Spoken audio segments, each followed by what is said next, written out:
Evangelho de Mateus, capítulo 10, versículos 24 a 39. O discípulo não está acima do seu mestre, nem o servo está acima do seu senhor. Basta ao discípulo ser como o seu mestre e ao servo como o seu senhor. Se o dono da casa foi chamado Beelzebu, quanto mais os membros da sua família. Portanto, não tenham medo deles. Não há nada escondido que não venha a ser revelado, nem oculto que não venha a ser conhecido. O que eu digo a vocês no escuro, falem à luz do dia.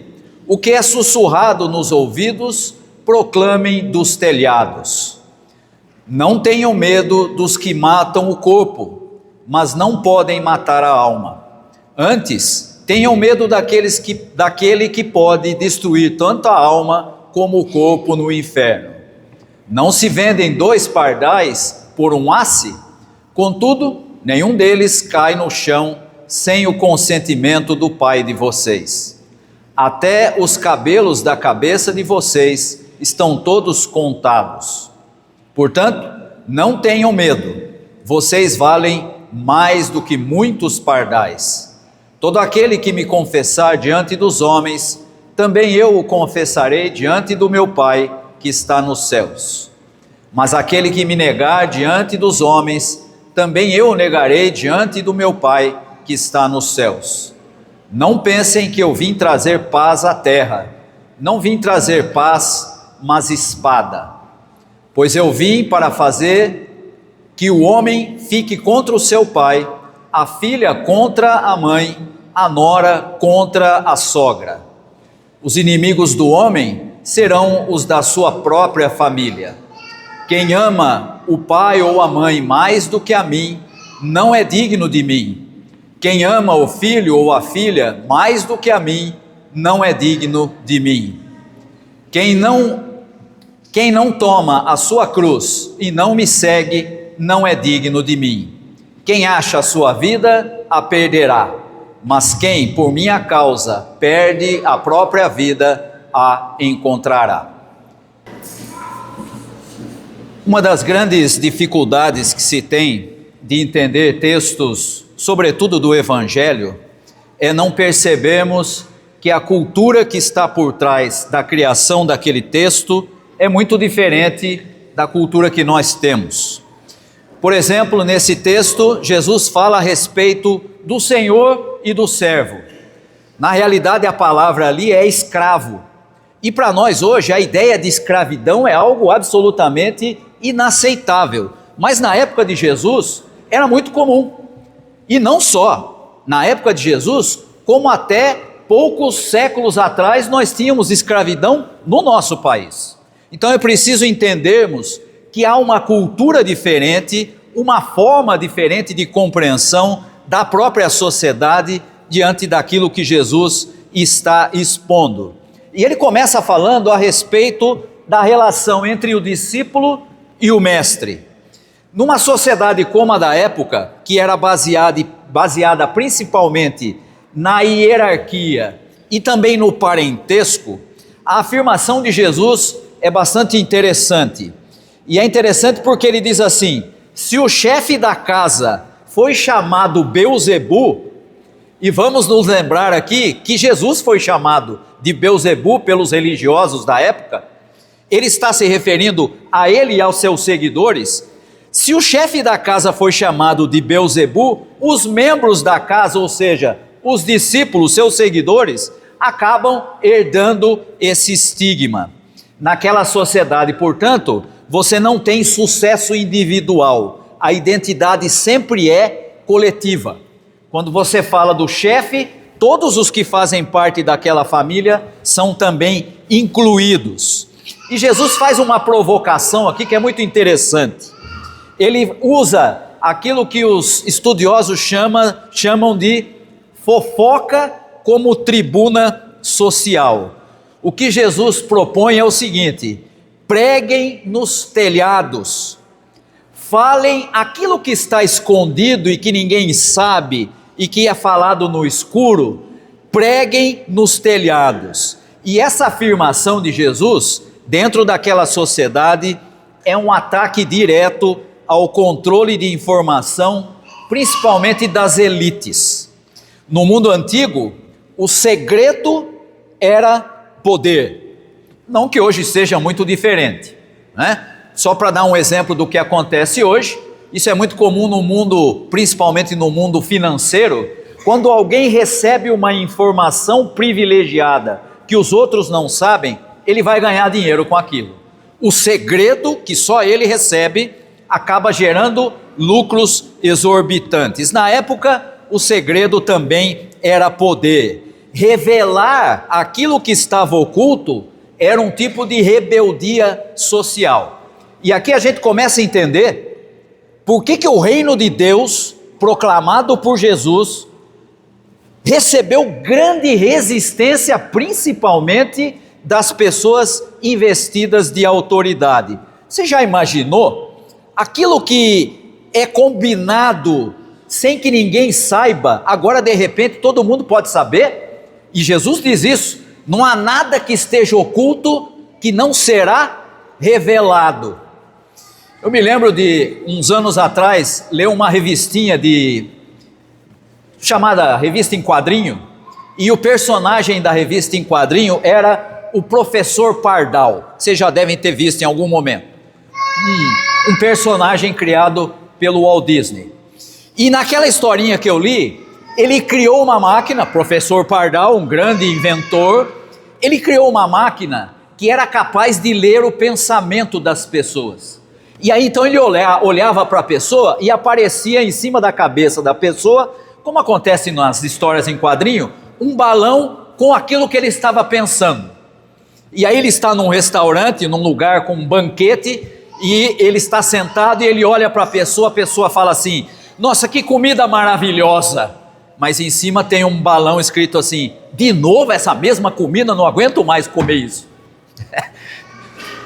Estou contando essa historinha porque é exatamente nesse sentido que Jesus fala aqui, que aquilo que está sendo feito de maneira escondida, sem que ninguém saiba, mais cedo ou mais tarde vai vir à luz. Tudo o que é feito em segredo será revelado. E por isso Jesus diz assim: não tenham medo daquele que mata o corpo.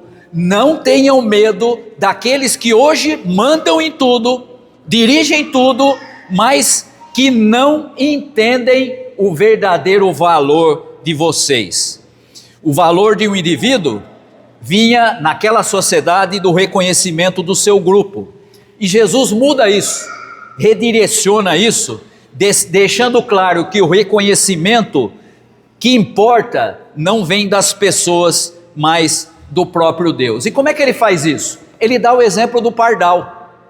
E ele fala: dá uma olhadinha para o pardal. Você acha que tem algum valor? Você já viu alguém falar assim: eu vou comprar um pardal para colocar em casa?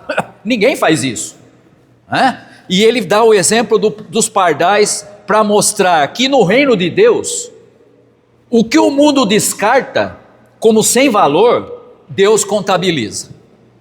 Por isso ele chega a dizer: até os fios do seu cabelo na sua cabeça ele sabe e estão contados. Ninguém dá importância para isso, ninguém liga para isso, mas não é assim no reino de Deus. Por isso ele diz: não tenham medo, não tenham medo de quem mata o corpo. E ele está se referindo aqui principalmente às instituições na sua época, tanto as religiosas como as políticas, que usavam o medo da morte para escravizar as pessoas. Quando Jesus diz: não tenham medo, ele está oferecendo uma saída. Se você perde o medo da morte, o sistema perde o poder sobre você. O que Jesus está dizendo de maneira clara é: você não vale o que a sociedade diz, você vale o cuidado de Deus. E porque Deus cuida de você, o seu valor não é aquele atribuído pelas pessoas, é o valor atribuído pelo próprio Deus. E aí então Jesus vai dizer que aqueles que o seguem, aqueles que são comprometidos com Ele, devem fazer uma confissão diante dos homens. Está aí nos versículos 32 e 33. Confessar Jesus não é recitar um dogma, mas é assumir um tipo de comportamento que Jesus mesmo tinha na vida pública, mesmo que isso custasse a reputação que a pessoa tinha. O que Jesus está propondo aqui é algo que na nossa época é muito interessante. Ele está propondo a cura da necessidade de aprovação pelos outros. Você já viu como a gente gasta tempo com isso? Eu não posso falar isso, eu não posso fazer isso, eu não posso me posicionar dessa ou daquela maneira, porque o que é que vão pensar a respeito de mim? E Jesus diz: é melhor você ser curado dessa necessidade de aprovação divina, de aprovação humana. O que você deve se preocupar, na realidade, é com a aprovação que vem do próprio Deus. E por isso, Jesus vai fazer menção aqui, e hoje em dia há muita confusão nesse versículo, o versículo 34, né? Tem muita gente que acha que Jesus está aqui apoiando a guerra, apoiando a oposição às outras pessoas, quando ele diz assim no versículo 34, não pensem que vim trazer paz à terra. Não vim trazer paz, vim trazer espada. E tem muita gente que hoje acha que Jesus está falando que é realmente para brigar com os outros, é realmente para gerar conflito. Não, você não está entendendo o contexto. O que Jesus está falando, lembre-se, volte atrás aí no que eu disse. Ele está falando da condição dos seus discípulos, eles vão ser aprovados por Deus, ele não deve se preocupar com a aprovação humana, e agora ele diz assim: não tenham medo de quem mata o corpo, mas saibam que eu vim trazer aquilo que separa o que é verdade do que é mentira. A palavra de Jesus é a espada, que separa, segundo o apóstolo Paulo, separa até aquilo que é inseparável. Separa o que é verdade do que é aparente verdade. E hoje em dia nós temos muito disso. Não só a mentira, mas a verdade de acordo com o que eu penso. Está cheio aí de grupos de WhatsApp e de redes sociais que são bolhas. Só concordo com isso aqui. Se falar diferente disso, eu discordo. Aí vem Jesus e diz: você pensa que eu vim trazer paz? Eu vim trazer a espada, porque a espada, que é a palavra de Deus, separa o que é verdade do que é mentira. Ainda que a mentira seja conveniente. Na realidade, o que Jesus está fazendo é dizer que a paz que o mundo oferece, muitas vezes é a paz dos cemitérios ou a paz do silêncio cúmplice. A espada de Jesus é a palavra que separa o joio do trigo dentro da própria família. Veja, a verdade que Jesus traz divide o que a mentira uniu por conveniência. E por isso que ele vai falar dos inimigos domésticos. O Evangelho não é uma religião de harmonia familiar a qualquer custo, mas é um Evangelho de fidelidade à verdade. Sabe o que isso significa? Significa que a família é secundária. Hoje em dia tem muito desse discurso, né? A família é a coisa mais importante. Não é. Antes da família, Jesus diz nesse texto com todas as letras: se não amar a mim mais do que o pai, a mãe, o irmão, ou seja lá o quem for, não é digno de mim. Sabe o que significa? Significa não serve para o reino de Deus. E por que Jesus fala então que veio trazer a espada e isso criaria inimigos domésticos? Porque às vezes, mesmo dentro da família, nós encontramos resistência à verdade. Ou nós temos todos os nossos familiares comprometidos com Jesus e todos eles seguem o exemplo de Jesus, e para usar a expressão do próprio Jesus, lá no primeiro versículo: basta que você, que é meu discípulo, seja como o mestre. Todos nós somos como o mestre? Não, estamos longe disso. Por isso, Jesus deixa claro que a verdade trazida pela mensagem do Evangelho separaria as pessoas, ainda que fossem da mesma família. E aí, finalmente, ele vai dizer, lá no versículo 39, que diz o seguinte: quem acha a sua vida, a perderá, mas quem por minha causa perde a própria vida, a encontrará. Quem tenta preservar a sua persona é aquela máscara que nós criamos para as pessoas gostarem de nós, né? Eu fiz menção aí da historinha do professor Pardal. O que a pessoa é o que aparece naquele balão que ninguém consegue ler. Isso é o que ela é o que ela pensa, mas não é a maneira como ela se apresenta para as pessoas. Porque se você apresentar para as pessoas tudo que você pensa, adivinha o que vai acontecer? Vão dizer: você está louco, esse sujeito é radical, esse sujeito é do contra, esse sujeito não tem como conviver com ele. E o que Jesus está dizendo é: quem perde tempo, quem gasta tempo para preservar essa persona, aquela máscara social, aquele ego religioso que a gente cria, acaba perdendo a vida real.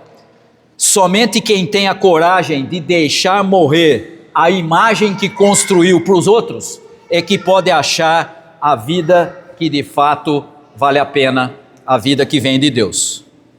Isso significa: não espere, não se preocupe com a aprovação dos outros. E ainda que você seja aprovado por todo mundo, isso também, na visão de Jesus, não interessa. Você deve estar pensando na aprovação do seu Senhor, a quem você segue. Ser cada vez mais parecido com Ele. Ser o discípulo que é identificado com o Mestre. Em Mateus capítulo 10, Jesus está preparando os seus discípulos para o choque que eles vão encontrar numa sociedade que tinha valores completamente diferentes do reino. Conhecendo a maneira daquela sociedade, podemos perceber como Jesus estava quebrando as regras do jogo social com o seu ensino. A consequência de adotar o ensino de Jesus é a libertação da angústia e da necessidade de aprovação, tão comuns naquela sociedade e mais ainda na nossa. Seguir Jesus é um ato supremo de desajuste em relação a um mundo doente. É isso que Ele espera de nós, que nós sejamos semelhantes ao Mestre. Olhe para Jesus e veja se Ele se encaixa naquela sociedade. Olhe para Jesus e veja se Ele se encaixa na nossa sociedade. É exatamente essa a imagem que você deve procurar. Ser como o seu Senhor, Jesus, nosso Mestre, nosso modelo. Que Deus nos abençoe. Amém.